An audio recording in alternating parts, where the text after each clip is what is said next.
होते का मग? आता अजून आजचा शनिवार, उद्या रविवार, सोमवारपर्यंत वाट पाहू काय तुमची? तोपर्यंत भरू दे बाळ.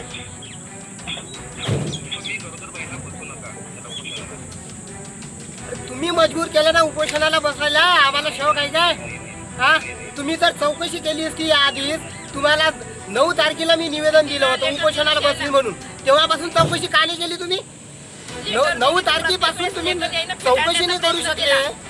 हा, आता आम्हाला उपोषणा बसल्या नाव घेतलं, सह्या शिक्क्या मारल्या आणि दुसरे उपोषण करते बसलं त्याची पटकन आधी तर 5 दिवसापासून मरत हा म्हटलं. माझं लेकरून मी कोणी पाहिलं नाही, आलं काही नाही. इंडायरेक्ट माझ्या लेकराला मारत आहे म्हटलं. सर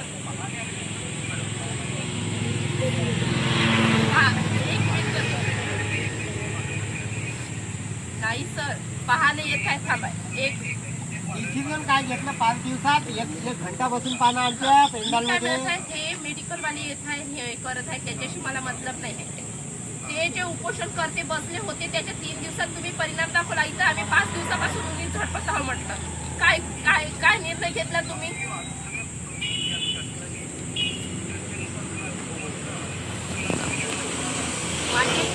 नाही नाही नाही सर, मी काय म्हटलं तर तुम्ही डेप्युटी सीओच्या ऑफिसमध्ये असताना मी तुम्हाला म्हटलं होतं सर, म्हटलं मला अंतिम यादी रद्द न करता असं लेटर द्या म्हटलं. तेव्हा तुम्ही काय म्हटलं?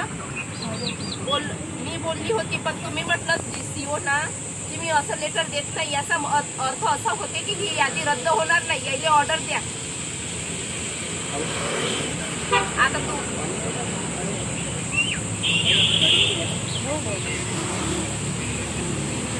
आता तुम्ही काय करता ते सांगा पहिले मला.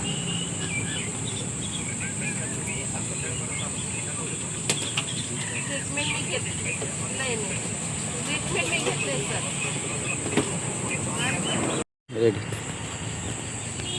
चल.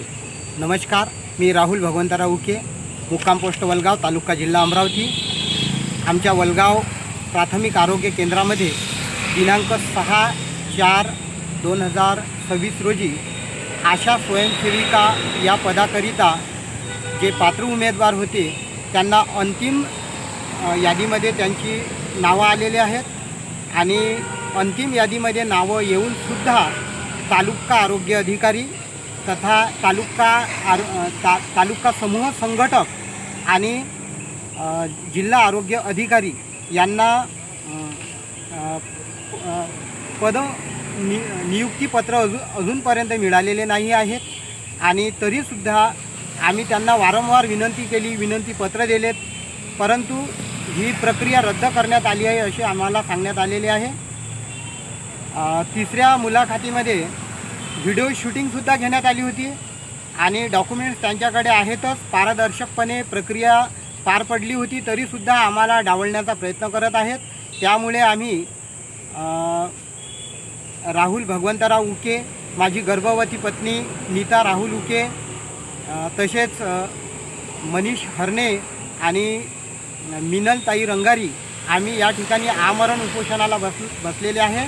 आणि जोपर्यंत आमच्या मागण्या पूर्ण होत नाही आणि गैरप्रकार करणारे प्रशासनातील कर्मचारी, जिल्हा आरोग्य अधिकारी पारिशे साहेब, तसेच तालुका आरोग्य अधिकारी मनीषा सूर्यवंशी आणि तालुका समूह संघटक हर्षा बागळे, जोपर्यंत या तिघांनाही पदमुक्त करण्यात येत नाही व आमचे पात्र उमेदवार, आशामध्ये निवड झालेले पात्र उमेदवार यांना नियुक्तीपत्र मिळत नाही, तोपर्यंत आम्ही आमरण उपोषणाला बसणार आहे. आणि आमच्या मुलांचं आणि माझ्या गर्भवती पत्नीचं कमी जास्त काही झाल्यास व त्या बाळाचं काही नुकसान झाल्यास याला पूर्णपणे प्रशासन जबाबदार राहील व प्रशासनातील या संबंधित असणारे कर्मचारी जबाबदार राहतील. बस एवढीच माझं म्हणणं आहे.